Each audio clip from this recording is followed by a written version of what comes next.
Our 19-person newsroom has over 300 years of journalistic experience, most of it coming right here. What makes up a newsroom? Well, we're sports writers, columnists, reporters, editors, page designers, videographers, photographers, social media experts.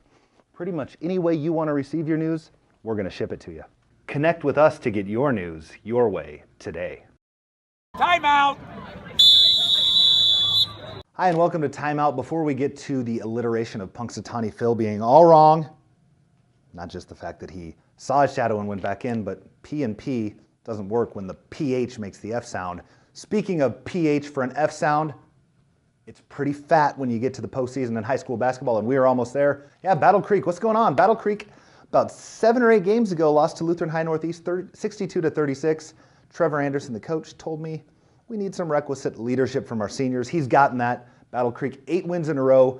They are now the Mid-State Conference Tournament champions, and that includes a win over O'Neill, handing the Eagles their first loss of the season in the semifinals. And in that win, that requisite leadership showed up for the Braves. 3 seniors in double figures, Stonecraft with 12, Devin Beckman with 12, and Andrew Lutt with 10. That put them in the championship game where they defeated Boone Central Newman Grove 55-48. Once again, Stonecraft showing up, Devin Beckman showing up, 18 points for Kraft.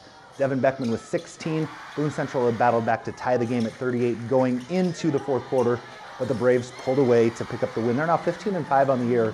8 games ago, they were 7-5. And Trevor Anderson, I'm sure, is sitting at home right now saying, man, this requisite leadership is good stuff. Speaking of requisite leadership, Logan Butte, Scribner, Snyder, that's an East Husker Conference team full of seniors. They didn't score the points Battle Creek did to win their conference championship, but they did get a 38-36 win over BRLD in the East Husker Conference Championship, their first conference title in 20 years. Yeah, 1996, 22 years. I am old, I can't even do that math. Ben Moxness, their leading scorer, he only had 6 points in the game. In steps Jacob Polk, he scores 12. Nathan Taylor hit a couple big threes early in the second half. He finished with 11.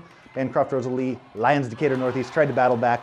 Freshman Lucas Vogt, pretty solid player. He scored a game-high 12 points for his team. Hit a couple threes trying to bring him back into the game. Didn't quite get it done. And LVSS beats BRLD for the EHC Championship. A, B, C, D, E, F, G. Follow me now to the NVC, Niobrara Valley Conference Championship game, where West Holt once again gets it done by defeating Boyd County. Bryce Kirkman has been the leading scorer for the Huskies all year. He was actually held to 11 points. In steps Peyton Williams. Williams scores 17. Behind him, Devin Dorman, 16 points. And West Holt just keeps on winning. In fact, they're winning so much now at 16-2 that they are atop the wild card standings in Class D1. A few spots behind them is Osmond. Osmond in the Lewis and Clark Conference.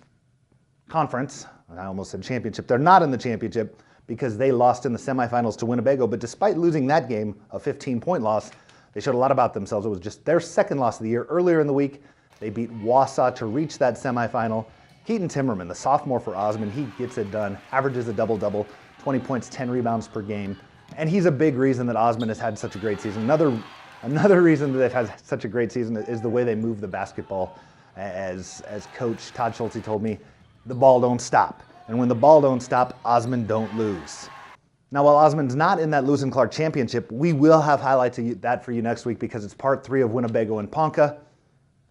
Tied at 1 so far. They're actually tied on the season. Both have scored 110 points in their first 2 meetings, and both of them are right at the top of the wildcard standings. Winnebago is 2nd in Class C1, Ponca number 1 in Class C2. Battle Creek, as I mentioned before, they moved all the way up to number 9 with their winning streak. They have a chance of getting into wildcard position, which I don't think anybody thought earlier on this year. Class C1, watch out there. I mentioned Winnebago 2nd. Logan Butte, Scribner, Snyder is 3rd. O'Neill, a couple spots back at 5th. And at number 6 is North Bend Central. There's going to be a lot of battling for position as the season goes on, and we will have highlights, details, information, and so much more for you right here on Timeout. So come back and join us. Thank you. Peace.